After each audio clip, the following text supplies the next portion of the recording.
আসসালামু আলাইকুম গাইস, কি অবস্থা? সবাই কেমন আছেন? আশা করি ভালো আছেন। আলহামদুলিল্লাহ, আমিও ভালো আছি। গাইস, সাকিব খান, আমাদের বাংলাদেশের সুপারস্টার সাকিব খান, সে এইবার ঈদে তুফান ছবি আনতেছে। গাইস, এই তুফান ছবির ট্রেলার দেখে তো পুরা মাথা নষ্ট।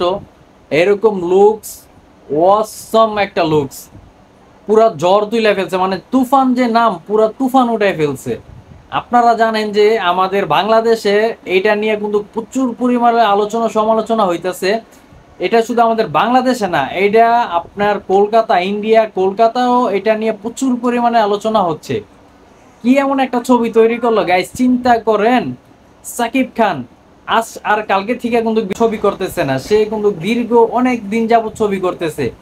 তো এতদিন যেই লুকসে ওরে দেখছেন, এইবারের যে লুকসটা আনছে যে তুফান ছবির ভিতরে, এটা কিন্তু একদম পুরো মাথা নষ্ট করার মতন একটা লুকস। মানে একদম পুরো অস্থির একটা লুকস আনছে।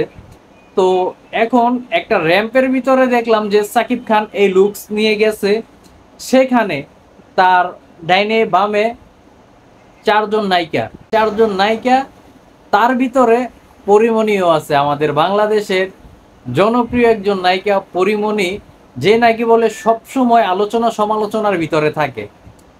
সেই পরিমণি যা দেখাইলো, যা করলো ভাই, এগুলা মানে কি বলবো, যে আসলে বলার মতন কোনো কিছু নাই।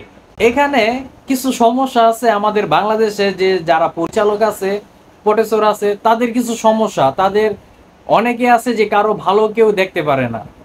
দেখেন আমাদের বাংলাদেশে কতগুলো হল ছিল, একটার দুইটা হল ছিল, অনেকগুলো হল ছিল। সেখান থেকে এখন সারা বাংলাদেশে মিলে শুধু 300 হল আছে। 300 আছে কিনা তাও সন্দেহ আছে। তো আমাদের বাংলাদেশে ভালো কোনো গল্পের ছবি নাই, ভালো কোনো নায়ক নাই, ভালো কোনো পরিচালক নাই। ভালো পরিচালক যদি থাকতো, অবশ্যই ভালো গল্প হইতো, ভালো সিনেমা তৈরি হইতো, আর সিনেমা হলগুলো এত তাড়াতাড়ি বন্ধ হইতো না। এখন বাংলাদেশে প্রথমে জানেন সুপারস্টার একজন ছিল সালমান শাহ। সালমান শাহ মরার পরে কেরিয়ারটা ধরলো মান্না, মান্না ভাই। তো মান্না যখন মারা গেল, তখন এই চলচ্চিত্র এই লাইনটা ধরার মতন এমন কেউ ছিল না। নায়ক ছিল অনেকেই, কিন্তু ওরকম কেউ ছিল না। কি করলো সাকিব খান? সাকিব খানে সেই কেরিয়ারটা ধরলো।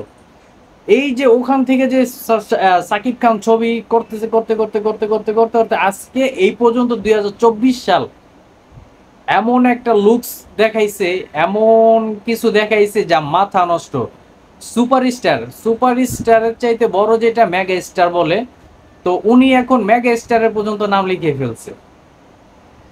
তো আমাদের বাংলাদেশে যারা পরিচালক আছে, তাদেরকে উদ্দেশ্য করে আমি একটা কথা বলতে চাই। আপনারা তো তামিলের ছবিগুলা দেখেন, আপনারা ওই ছবিগুলা ওখান থেকে দেখে দেখে কিছু শিখেন। তামিল ছবিগুলো আপনারা দেখবেন যে একদম লাস্ট ফিনিশিং পর্যন্ত আপনি যখন ছবি শেষ না করবেন, এই পর্যন্ত কিন্তু একটা ছবির মেইন কাহিনী বোঝা যায় না। তো আপনারা এরকম কিছু গল্প তৈরি করেন, আপনারা টাকা ইনভেস্ট করেন, টাকা ইনভেস্ট কইরা টাকা উঠান। আপনারা দেখবেন যে তামিলে কিন্তু অনেক নায়ক আছে যাদের চেহারা স্রোত কিন্তু তত একটা ভালো না, কিন্তু কত ছবি কিন্তু হিট। হিট কারণ কি বলেন তো? ওই যে তাদের গল্প ভালো, তারা ইউজ পরিমাণে টাকা ইনভেস্ট করতে পারে, তো সেই ক্ষেত্রে ওদের ছবি হিট। নায়কের চেহারা লাগে না তেমন একটা। আর আমাদের বাংলাদেশে অসংখ্য এরকম আছে। তো ওদেরকে দিয়ে আপনার ছবি বানান না, ভালো ভালো কিছু গল্প তৈরি করেন, যেই গল্প অল বিশ্বের ভিতরে চলবো, শুধু বাংলাদেশে না, অল বিশ্বে আমাদের এই বাংলাদেশের ছবি চলবো। আপনার এরকম কিছু গল্প তৈরি করেন। আপনারা যদি গল্প তৈরি না করে একজন আরেকজনের পিছনে লাইগা থাকেন, তাহলে এটা আস্তে আস্তে খারাপের দিকে যাবে, ভালোর দিকে আর যাবে না। আশা করি বিষয়টা আপনারা বুঝতে পারছেন।